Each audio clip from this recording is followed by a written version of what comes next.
this morning, the National Weather Service confirmed that 3 tornadoes hit Massachusetts and 1 touchdown in Rhode Island on Friday. In Massachusetts, an EF1 tornado was confirmed in North Attleboro and Mansfield, and another was confirmed in Weymouth. And an EF0 tornado touched down in Stoughton. Over in Rhode Island, an EF2 tornado did damage to Johnston and North Providence. There were reports of downed trees and power lines. Firefighters also responded to Interstate 295 in Johnston after reports of a car lifted 10 feet off the road by a tornado. That driver was thankfully unharmed.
Hey, Shalom Akim, Shalom. First thing and foremost, I'd like to give all praises and glory and honor that's due to Yahweh, Ba'ashim Yahweh Shai, Ba'ashim Rakakwadash. Double honor to the elders and the apostles, a great millstone and rule well. Blessings and salutations to the whole elect. Noise in this gospel, brother, lifting up the standard of Yahweh, Ba'ashim Yahweh Shai, wherever it may be. This is just a quick lesson through the Spirit. As you see in here, this is deadly weather plaguing the world. It's just the beginning of his visitation. As we know, this is our Lord's way of visiting the planet Earth, as the scriptures tells us in 2nd Ezra 9th chapter, in which we're going to get these wildfires, these tornadoes, these mudslides, these flash floods, followed by earthquakes. Cali just getting the jack of all trades right now. From Oakland, niggas are shooting it out, to snatching grabs, to, you know what I'm saying, following people to the crib. Because, you know, the no cash bail law has been enacted in Cali, I believe in LA. I'm not sure if it's like a state mandate, but I wouldn't be surprised if it is. But regardless of that, Yahweh Ba'ashim Yahweh Shai is visiting this wicked ass planet finally. You know what I'm saying? Because this is the time now that the Lord is getting ready to visit the world in which he made. You know, and it's deservedly so, because we know that Esau, Edom, according to the Bible, he's the devil. And this is what happens when you have a rulership that's fueled by hatred, greed, okay, despair, and just sheer flat out wickedness. You see what I'm saying? So this is just a couple of videos that the brother posted, and you know, I like to commentate on these things because I mean they're self-explanatory, but even then putting a voice behind what we're saying is always essential too, because you know, people have to be enlightened. But this is scary times we're living in, man. Okay, like right now in the Midwest, we're under a heat advisory. It says, Tropical Storm Harold makes landfall in South Texas as torrential rain and strong winds batter the coast. Okay, new such and such boosters are still weeks away as cases surges. Bullshit. But matter of fact, let me find that story real quick. I was just looking at it. One thing I hate about this Apple News app is that you can click on something, but then again, it disappears.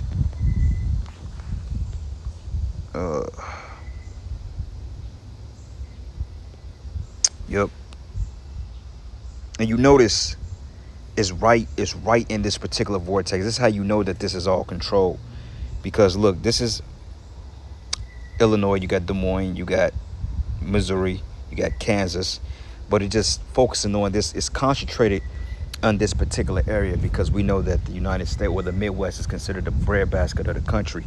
So a lot of crops and grains and so forth is grown here, because it's nothing but farmland in the Midwest. But it says the massive central U.S. heat wave is expanding and could set hundreds of records. Heat indexes approaches to 130 in spots as 100-degree temperatures cover much of the Midwest, plains, and the South. So it says nearly 150 million people are under heat alerts Tuesday and through the midweek as the Midwest's most significant heat wave in years heads towards its peak, and the South continues to roast as it has much of the summer.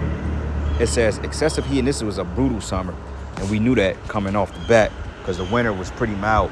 But it says excessive heat warnings are in effect for portions of 16 states from Minnesota to Louisiana. Cities under warning include Minneapolis, Omaha, Wichita, Oklahoma City, Dallas, Little Rock, St. Louis, and Chicago, among any others. But last time I checked, Chicago was pretty mild. So I don't know. He may have changed. He may have switched his weaponry to target a bigger city, which is not surprising because, I mean, when I was living in Chicago, we had weather like this. They're talking about this is the hottest ever been. I beg to differ. But then again, you know, different times, different temperatures. It says heat indexes what the temperature feels like when air temperatures is combined with relative humidity.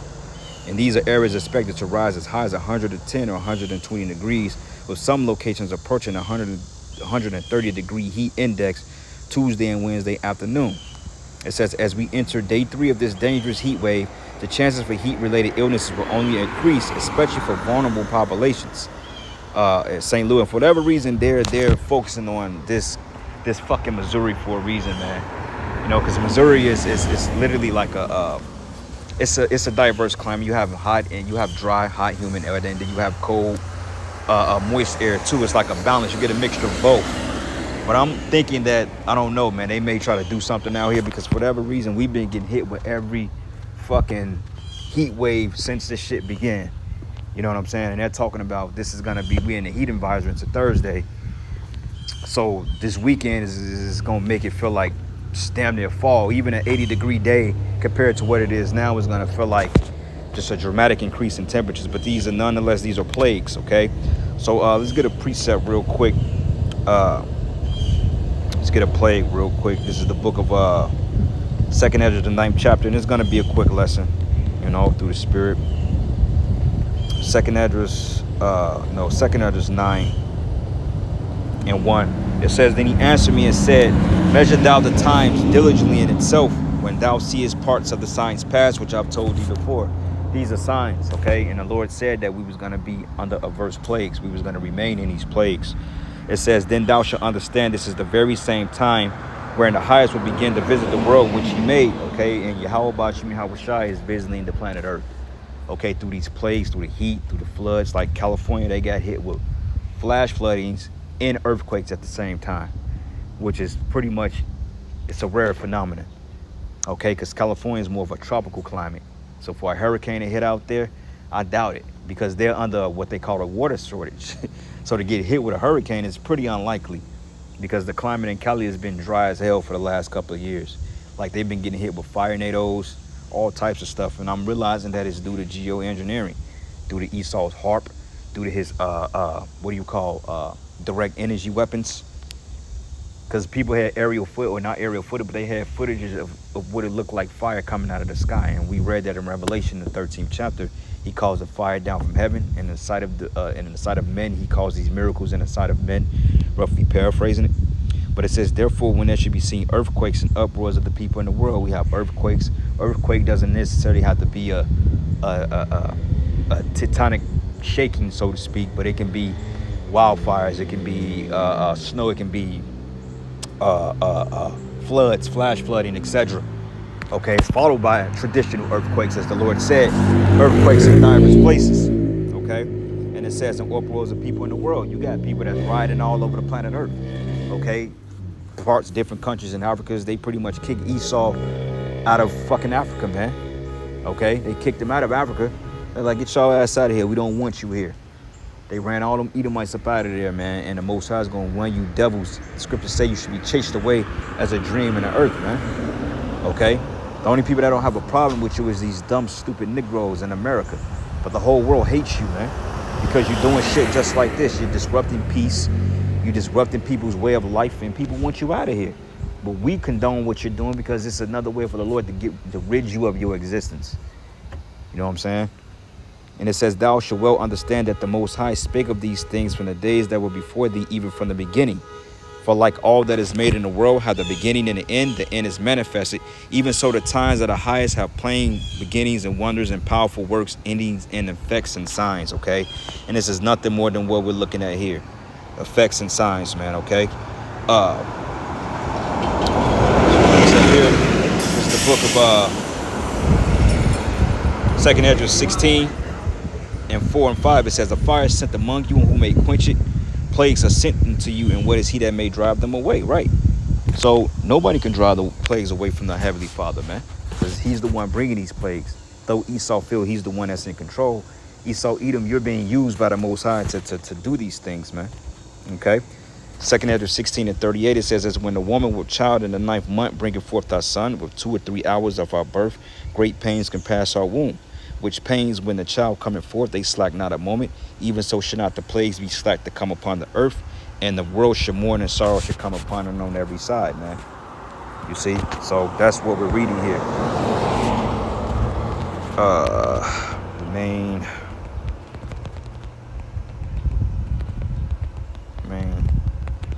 plagues. 2nd Ezra 15 and 27, it says, "For now are the plagues come upon the whole earth, and ye shall remain in them. For Yahweh should not deliver you, because you've sinned against him." So these things are not going to slow down anytime soon. As we approach the time of the end, Esau is perfecting his technology. Things are going to start happening.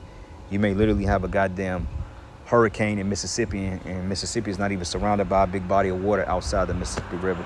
And I don't think hurricanes can form in a goddamn river. But who knows in this day and age. But anyway, I'm going to end it there. Giving all praises and glory and honor that's due to Yahweh Ba'ashim Yahweh Shai. And with that, Shalom and Abba Ball. Shalom.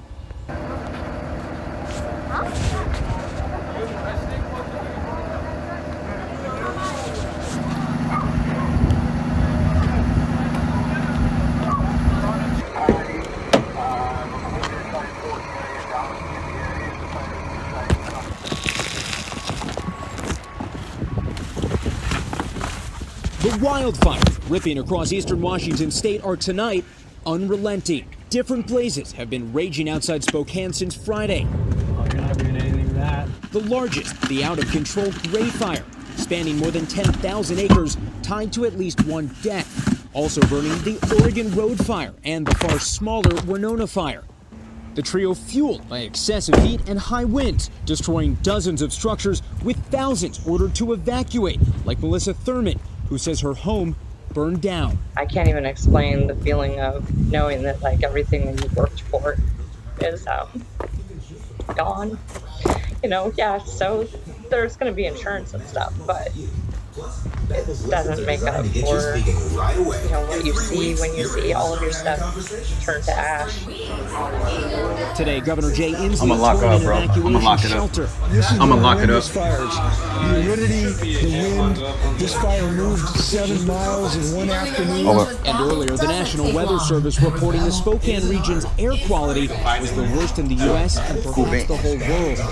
Another challenge for people fleeing danger. It was scary. I was shaking. My mom was crying. My dad was starting to cry because we don't want to watch our house go up in flames. Some families holding on to memories as they leave so much else behind. Jesse Kirsch, NBC News. Reporting live.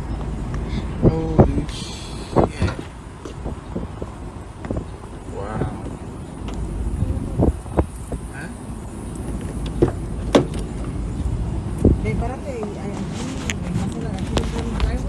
Holy shit.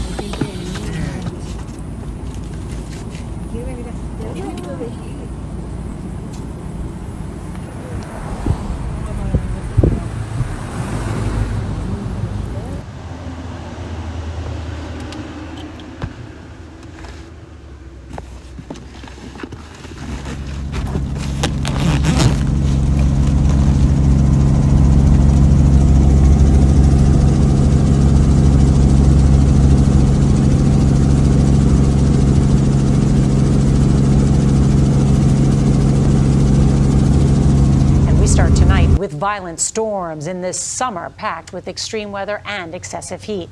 Tonight we're talking about Tropical Storm Hilary, which slammed Southern California with record-breaking rainfall, strong winds, and widespread floodwaters. This is the biggest storm, the strongest storm to hit the Golden State in more than 8 decades. Aerial footage shows the transformation from sunny deserts and palm trees to a wasteland of thick mud covering everything in sight. The mud several feet deep in some areas, water turning roads and interstates into rivers. Officials warn that the rains and flooding will continue as the storm moves north toward the Canadian border. We have team coverage tonight of this unprecedented storm. CBS's Carter Evans will start us off from hard-hit Oak Glen, California. Good evening, Carter. Good evening, Nora. Neighbors could tell trouble was coming when they heard the rumbling of the huge boulders and logs headed downstream. Just imagine the force when it slammed into this building, ripping it right open. Tonight, neighborhoods buried in several inches of mud and residents left knee-deep in aggravation. Crews are going. Hillary packed a wallop for a region that last saw a tropical storm 84 years ago. Boulders tumbled. Across Southern California, many tried to drive on flooded roads, some that turned into mud. This truck ended up half buried. Even rescuers needed to be rescued. I am trapped. Yeah, I'm trapped. This is